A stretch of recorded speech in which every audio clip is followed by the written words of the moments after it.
I just took a scoop out of this hot and delicious pizza casserole. Let me tell you something. You're gonna wanna make this too because, it is so good.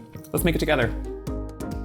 Sometimes you just want a casserole, you wanna feel cozy, especially as we get into fall, and that's what this is, it's pizza casserole. I grew up with it, you maybe did too, and guess what? It's easy and it still hits. It's delicious. So we're gonna start with cooking some good sausage. This has a minced flavor. Just think what it will do to, obviously, anything you're gonna add it to, a pasta, but it also works really well on a pizza. Now I've been heating my cast iron skillet so it's warm because I like to get a nice little kind of brown, crisp crust going on my sausage, and I just break it into small pieces as it's cooking. We're gonna add obviously more to this. I'm gonna let that cook, and while it's cooking and browning, I have water boiling, which you can see right here. Now this is your one chance to season that pasta. So I'm gonna add some salt right to that boiling water, and then I'm gonna put my fusilli, or like a rotini type pasta, right in so it can cook al dente.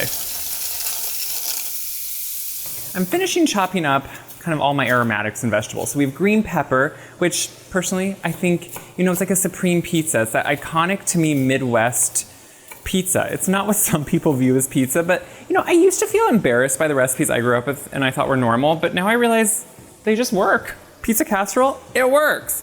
I'm quartering some cremini mushrooms. You can use white button also. I'm just quartering them because I like them to keep some of their texture, not get too mushy. That's also why I'm using fresh mushrooms, because I just think the texture is gonna be better. So we have onion, garlic, green pepper, mushrooms, and over here you can see the sausage is looking really perfect. I like when it starts getting a little bit of that brown, crisp kind of edge to it. I think that's just nice, and you can see it's been broken up in pieces. And we're leaving that grease in there because that's gonna act as our oil that we're gonna now be cooking and sauteing all of the vegetables and the mushrooms in. It's a beautiful thing to just add all this flavor, cook it in the flavor that's already in there, and it'll just come together. I think I left this on last time. I turn my vent on in between clips, and sometimes I leave it on, but it gets all the steam out of here. So what we have now is softened and sauteed vegetables, which is what you want. They still have nice texture to them, so I'm gonna add in. Now, your sausage can really be dependent on what you might wanna add, but I still would always add some more, I think they're staples, dried basil, dried oregano, and some hot pepper flakes. Now, I know some people think dried stuff isn't good. I do, I love it. And I'm still gonna add a little bit of salt. You can gauge that on how your sausage is. Sometimes sausage can be really salty, but the thing is, it's a lot of pasta, so you wanna kind of stir that in. I like to think I let them bloom in that fat that's already, the residual fat that's in there. It smells so good. Then we're gonna add in some beautiful strained tomatoes. You can use tomato sauce too. And this is now gonna be the base that we're gonna mix with all those noodles. So I'm just gonna let this simmer a little bit until it really starts to kind of cook a little bit, and we're good to go. This was simmering for a couple minutes, which is really all it needs, because that just kind of brings the flavors together and just really sets the sauce. And you can see, you have a gorgeous kind of hefty amount of sauce, which is what you want.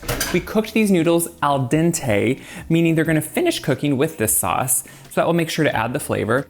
And now, trying to be really careful not to be too messy in a kitchen with pizza sauce, I'm gonna pour that all right in, which that actually works pretty well.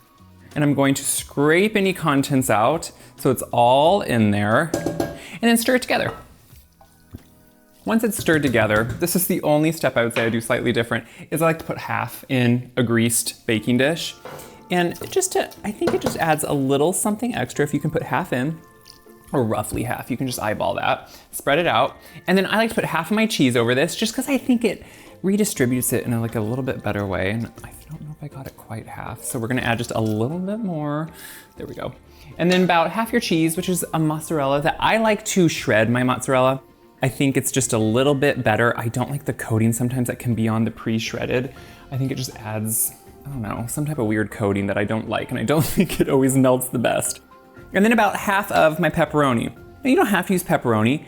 Personally, I really like it. I often look for the one that you can get as uncured, so it doesn't have added nitrates, but it still has all that pepperoni flavor, and it's so good. Then I'll just repeat this layer one more time.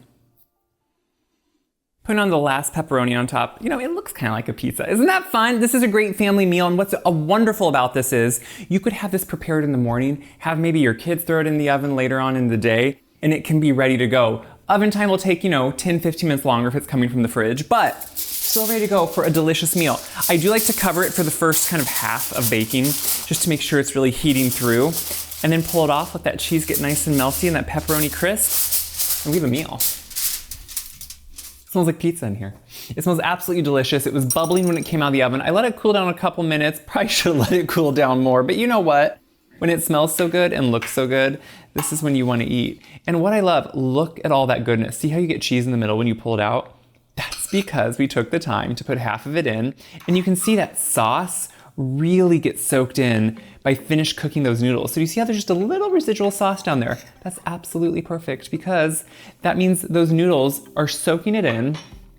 It smells so cozy. Like imagine this on a cold day, or if you don't live where it gets cold, just imagine it, and it's really good. That's homey. It's cozy. I also want a mushroom. I love it. You know what I love?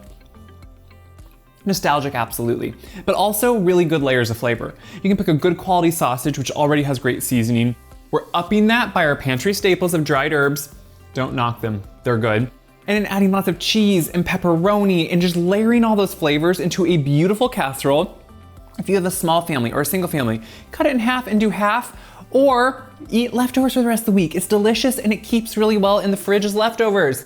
So what do I hope you do? I hope you share this video around, because even if you're not gonna make this, someone else might and might be excited about knowing a delicious meal they can make at home, and now hopefully feel confident in doing so it looks just like this. Check my website, wyseguide.com, for this whole recipe, for the tutorial, and every other recipe you need. Until next time, I hope you're having a good fall, and I hope you can enjoy something really cozy.